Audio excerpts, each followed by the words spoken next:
untrained mind is going to wander off. The more you practice bringing it back from what really doesn't exist, and that's where this gets very deep.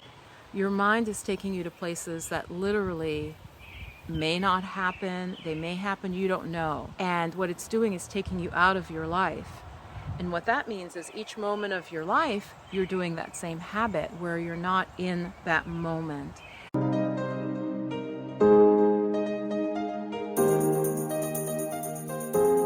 Hey, Namaste Goddesses, it's Yogini Kala. I'm filming outside, so the light's gonna keep shifting. So this is part of the series of meditation for busy women. There is a playlist, please check that out. That'll pop up at the end and also below this video. If you're really busy, what you want to do actually is try to build in small moments of meditation in your day, okay? And I know that sounds a little bit like weird, but it's actually going to help you when you actually sit to meditate for 10 or 15 minutes. If you have actually practiced a little bit during the day, pick one activity that you do during the day. It could be something like when you take a shower or when you're washing dishes. It could be when you're cooking. Whatever that one activity is, you basically pledge to yourself that you're going to be mindful and be aware while you're doing it. So what does that mean? I'm going to give you the example of using washing dishes, okay? And this is actually Thich Nhat Hanh, who is a Vietnamese meditation master. He was nominated for the Nobel Peace Prize by Martin Luther King. He talks about this in one of his books. This is a very well-known practice, okay, is putting the meditation into whatever you're doing. So say you're washing dishes and you've pledged that this is a time where you're going to sort of gather yourself, gather all your scattered thoughts, everything that's going on with the mind. So basically what you would do is say you're standing at the sink, and that begins the meditation. So you're standing at your sink, so your hand washing, I'm assuming. You want to pay attention to each thing that you do. So for example, I'm just going to talk you through it. If you're going to reach for the sponge and the soap, you're aware that you're reaching. You're aware that you're reaching for the soap. You're aware as you squeeze out some soap into the sponge. You're aware as you squeeze the sponge. And then you may pick up a plate or a glass or whatever, and you stay focused on what you're doing, okay? Now what's going to happen is what happens with any type of meditation. Your mind is going to wander. So say you're washing the dishes and you're going to remember something that happened at work. Or you're going to remember something that you need to remind your daughter about for school. And so the mind will start racing. Now that's fine. In fact, I'm going to put right here my video on meditation problems, the 5 most common ones. So do check that out.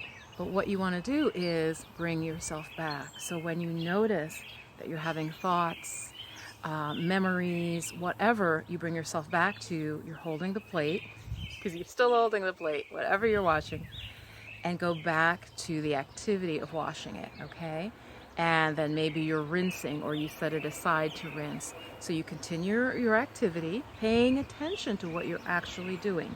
Anytime your mind wanders off, whether it's to the past, where you're remembering, whether it's to the future, which is planning, something that you need to do, worry, whatever it is, this is the meditation training, you bring yourself back.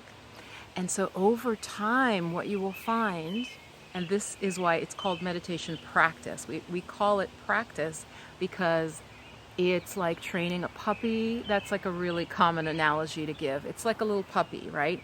And you're trying to train them. They just want to run off. And our mind, an untrained mind, is like that. And it can cause you a lot of difficulty. You go through, you're washing the dishes, the cups, the knives and forks, you've put them away, and your mind will wander off many, many times. That's okay. In fact, the main problem people have with meditation is they feel they're not doing it right because the mind will wander. But that is completely natural. That is expected. The mind, an untrained mind, is going to wander off.